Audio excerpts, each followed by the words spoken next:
કોલકાતા બાદ જૂનાગઢમાં ડોક્ટર સાથે હિંસા બનતા આજથી સરકારી તબીબો અચોક્કસની મુદ્દતની હડતાલ ઉપર ઉતરી ગયા। કોલકાતાની ઘટના સંદર્ભે આજે બપોરથી ભાવનગરની સરકારી સર્વકક્ષી હોસ્પિટલ સહિત સમગ્ર રાજ્યમાં સરકારી તબીબો હડતાલ પર ઉતર્યા છે। હજુ ગઈકાલે 15મી ઓગસ્ટ જાહેર રજા ગઈ છે, ત્યાં આજે તબીબો હડતાલનું શસ્ત્ર ઉગામણ દર્દીઓની સ્થિતિ ભારે કફોડી બની છે।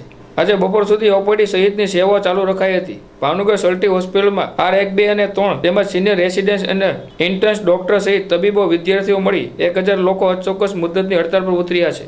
દરમિયાનમાં ઇમરજન્સી સેવાઓ ચાલુ રખાશે તેમ જાહેર કરાયું છે। ભાવનગરમાં પણ ભૂતકાળમાં તબીબો સાથે હિંસાની ઘટનાઓ બની છે, તેમજ તાજેતરમાં ભૂતકાળમાં હોસ્પિટલમાં દર્દીઓ અને તેના સંબંધીઓ સાથે ફાયરિંગ સહિતની ઘટનાઓ બનતા તબીબોએ ભયના ઓથાર તણે ફરજ બજાવી હતી। ત્યારે સમગ્ર મામલે તબીબો હવે પોતાની સુરક્ષાને લઈ ગંભીર બન્યા છે અને અચોક્કસ મુદ્દતની હડતાલ પર ઉતર્યા છે।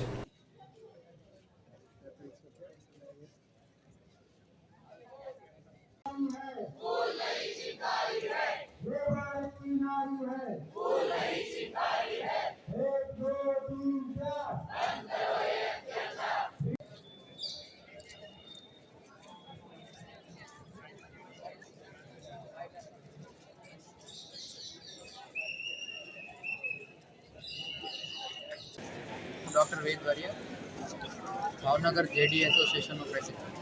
અમે અત્યારે સ્ટ્રાઇક કરી છે। સ્ટ્રાઇકનો અમારો મોટિવ એ છે કે જે બંગાળમાં જે ઘટના બની, એક રેસિડન્ટ ડૉક્ટરનું રેપ થઈને એનું મર્ડર થઈ ગયું, તો પણ તેમને બરાબર એમના ફેમિલીને કે ડૉક્ટરને ન્યાય નથી મળ્યો। આ વાત એવી છે કે ન્યાય ન મળ્યો તો એ તો વાત અલગ છે, પણ એની સામે કે 300થી 400 જેટલા મોબ આવીને ત્યાંના બધા જ એવિડન્સ મિટાવી દીધા। આ બધી ઘટના બહુ ખરાબ ઘટના છે, એની અગેન્સ્ટ અમે સ્ટ્રાઇક કરીએ છીએ કે એમને પ્રોપર ન્યાય મળે। હું doctor Nehal Surenbhai Panchal, 3rd year resident ENT, sir T hospital ભાવનગરમાં પોતાની ફરજ બજાવું છું। અમે અહીંયા એના માટે ભેગા થયા છીએ કે કોલકાતામાં જે ફિમેલ રેસિડન્ટ જોડે જે બી વસ્તુ થઈ છે, રેપ થયો છે, મર્ડર થયું છે, ત્યાં આગળ કોઈ સર્વેલન્સ વસ્તુ નથી, ત્યાં આગળ કોઈ પ્રોટેક્શન નહોતું, આ જે વસ્તુ થઈ છે એ વસ્તુ ખોટી થઈ છે, એના સપોર્ટમાં અમે અહીંયા સ્ટ્રાઇક કરી છે। બીજી વસ્તુ એ બી છે કે આ વસ્તુ ખાલી કોલકાતામાં જ નથી, બધી જગ્યાએ મેડિકલ ફેટર્નિટીમાં આ વસ્તુ થાય છે કે રેસિડન્ટને કોઈ પણ પ્રકારનું પ્રોટેક્શન પ્રોવાઈડ કરવામાં આવતું નથી। ટ્રોમા સેન્ટરમાં જોઈ લો કે વોર્ડ્સમાં, ઇવન કેમ્પસમાં બી, અહીંયા ટ્રોમા સેન્ટરમાં બી એટલી ફેસિલિટી નથી। અહીંયા બી ઘટના થઈ ચૂકી છે પહેલાં।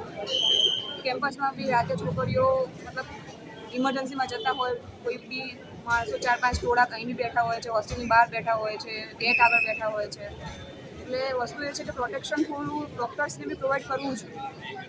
આ વસ્તુ માટે આ માટે બેઠા છીએ।